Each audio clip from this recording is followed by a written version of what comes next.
जैसे देखिए ये अपनी पृथ्वी है, पृथ्वी गोल होती है आप जानते हो, तो ये पृथ्वी इस पे अपन रहते हैं, ठीक है। और ये है समझ लीजिए आपकी चांद। अब ये चांद है ना, ये पृथ्वी के चारों ओर घूमता रहता है। पृथ्वी है वो सूर्य के चारों ओर घूमती रहती है, इसलिए इसको ग्रह कहते हैं। और ये चांद इस ग्रह यानी पृथ्वी के चारों ओर घूमता रहता है, इसलिए इसको उपग्रह कहते हैं। अब यहां से कोई चीज यहां भेज रही है। अब यहां से क्या हुआ, मान लीजिए अपना चंद्रयान यहां से उड़ा, तो यहां से उड़ने के बाद चंद्रयान चाहे तो या यहां से उड़े या यहां से उड़े, सीधा यहां जा सकता है।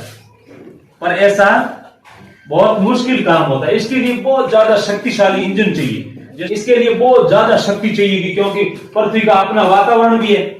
तो वातावरण जब तक पृथ्वी का है ना, तब तक पृथ्वी हर चीज को क्या करती है, अपनी तरफ खींचती है। गुरुत्वाकर्षण बल अपन कहते हैं ना, पृथ्वी हर चीज को अपनी तरफ खींचती है। अपन गेंद ऊपर फेंकेंगे, जितनी शक्ति या ताकत अपन लगाएंगे वो ताकत काम करेगी, तब तक वो गेंद ऊपर जाएगी, और वो ताकत खत्म होगी, धरती उसको वापस नीचे खींच लेगी। तो यहां भी ऐसा ही है, इस धरती के वातावरण को पार करने के लिए बहुत ज्यादा शक्ति चाहिए, बहुत ज्यादा शक्तिशाली इंजन चाहिए, जो अभी भारत के पास नहीं है कि वो सीधा यहां पर पहुंचा दे 1-2 दिन में। अब इसरो ने क्या किया, नई तकनीकी इजाद की। उसने क्या किया कि यहां से उड़ाया रॉकेट और वो पृथ्वी के चारों ओर घूमना शुरू हो गया।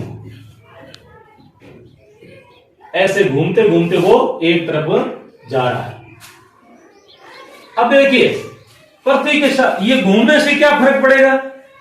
आप गाड़ी खनू करा, गाड़ी खने निकलन, गाड़ी अपन खांचा नहीं खांचा अपन हाथे, उसके पीछे हवा चलती कि नहीं चलती है। और यदि चलते ट्रैक्टर से गाड़ी सामू उतर जाए तो गिरने का डर रहता है, वो अपनी तरफ खींच लेता है। तो ये धरती अपनी अक्ष पर भी घूम रही है, धरती घूम भी रही है। तो घूमने की वजह से यदि वो रॉकेट उसके साथ साथ घूमेगा तो उसकी गति और बढ़ जाएगी, रॉकेट की गति बढ़ जाती है। तो अब चंद्रयान यहां से शुरू हुआ। शुरू में क्या, चंद्रयान में 2-3 तरह के बूस्टर लगे होते हैं। बूस्टर यानी ज्यादा शक्ति देने के लिए अलग से उसमें मशीनें लगाई जाती है। जैसे जैसे ये चक्कर लगा रहा है वैसे वैसे इसकी गति और ज्यादा बढ़ रही है। वो धरती घूम रही है और धरती के साथ साथ वो भी और तेज गति से घूम रहा है। वैज्ञानिक सब नीचे बैठे कंप्यूटर से देख रहे हैं, वो कैलकुलेशन कर रहे, गिनती कर रहे हैं कितने कैसे चल रहा है, कैसे नहीं चल रहा है। तो अपना चंद्रयान अभी बहुत अच्छी स्थिति में चल रहा है। बीच में आपने देखा होगा इसरो ने बहुत बार अपने को बताया कि अपना चंद्रयान अब यहां चल रहा है, फिर वो गति बढ़ी यहां तक आया। यानी कि एक तरफ तो धरती के पास से गुजरता है, ताकि धरती के जितना नजदीक रहेंगे ना उतना ही धरती ज्यादा खींचती है। तो पास में रहेगा तो वो धरती के साथ जब दौड़ेगा तो और ज्यादा उसकी गति बढ़ जाती है। तो यहां से अब जैसे चंद्रयान कल या परसों क्या किया इसरो ने, जैसे यहां से चंद्रयान आया ना, उसमें एक और बूस्टर लगा हुआ था, वो ऑन कर दिया, जिसकी वजह से इसकी गति वो ताकत और मिल गई। और फिर ये चलते चलते यहां आया ना, अब इसके धरती के साथ साथ नहीं घुमा, बल्कि यहां से उसने अपनी रफ्तार पकड़ ली।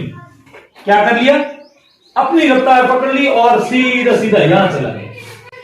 ज्यादा शक्ति दी, बूस्टर ज्यादा जो बूस्ट मिल गया उसे, तो ये सीधा यहां से यहां तक आ गया। अब क्या हुआ, जैसे ये पहुंचा ना चांद के नजदीक, तो अब चांद अपनी तरफ हर चीज को खींचने में, यानी चांद के वातावरण में वो पहुंच गए। तो अब क्या करा, वो चांद के यहां घूम रहा है। अब अपना जो इस धरती के चारों ओर घूमते घूमते अपना चंद्रयान चांद के चारों ओर घूमने लग गया, धरती के वातावरण से बाहर। आधे से ज्यादा काम तो यहां पर हो गया। अब क्या करेगा, यहां पर आपने देखा कि जो चंद्रयान है ना, वो अपना घेरा बड़ा करता जाता है। क्या कर रहा है, धरती से दूर चला जा रहा है। जैसे जैसे उसको मौका मिलता है वो राउंड लेते लेते अपना राउंड बड़ा करता जा रहा है। यहां इसका उल्टा होगा, यहां क्या करेगा, वो धीरे धीरे चांद के पास आता जाएगा। पहला राउंड बड़ा हुआ, फिर दूसरा राउंड उससे छोटा हुआ, फिर तीसरा राउंड उससे छोटा हुआ, फिर चौथा राउंड उससे छोटा हुआ। ऐसे करते करते वो चांद जैसे जैसे ही वो यहां तक पहुंचेगा ना, अब यहां आने के बाद वो क्या करेगा, अपनी गति और कम करेगा। यहां तो बहुत तेज स्पीड से दौड़ रहा था वो, यहां अब बहुत कम उसकी स्पीड हो गई। तो यहां फिर वो क्या करेगा, यहां आने के बाद वो जो है वो अपने मशीन उसमें लगी हुई है, उसमें एक ऐसा सेंसर लगा हुआ। पहले अपना एक चंद्रयान 2 और भेजा था, ये सब चीजें तो उसने कर ली अच्छे तरीके से। पर जैसे ही नीचे उस चांद को उतरने की बारी आई ना, वो तेज गति से उतरा और नीचे गिरती टूट गया। अब जैसे ही वो उतर जाएगा ना, उसके दरवाजे खुलेंगे, वो मशीन के दरवाजे क्या होगा, खुल जाएंगे, और उसमें से एक नई मशीन निकलेगी जिसे कहते हैं रोवर।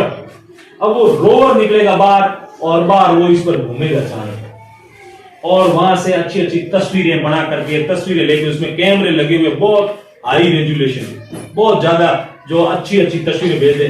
आपने कल देखा होगा एक तस्वीर उसने चांद की भेजी चंद्रयान ने, कल ही एक वीडियो बना के इसरो ने उसे अपने सामने वो लेकर के आए, शाहरुख ने किया था कि बढ़िया चांद दिख रहा है वो घूमते हुए उसमें। तो उतरने के बाद और ज्यादा फिर वो पता चलेगा कि पानी है कि नहीं है तो किस अवस्था में है, गैस में है, ठोस है या नहीं है, या दूसरी जो भी चीजें उससे पता चलेगी। इसके बाद अब एक रूस भी तैयारी करा, हालांकि रूस ने पहले भी 1-2 चंद्र मिशन भेज दिए अपने, पर अभी वो एक और चंद्र मिशन है, वो उसका रोसकोसमोस उसकी एजेंसी, जैसे भारत में इसरो काम करता है वैसे रूस की भी अपनी एजेंसी है, जैसे अमेरिका भी नासा, आपने सुना होगा नासा की अपनी एजेंसी है। तो इस तरीके से चंद्रयान है वो चांद पर उतरेगा।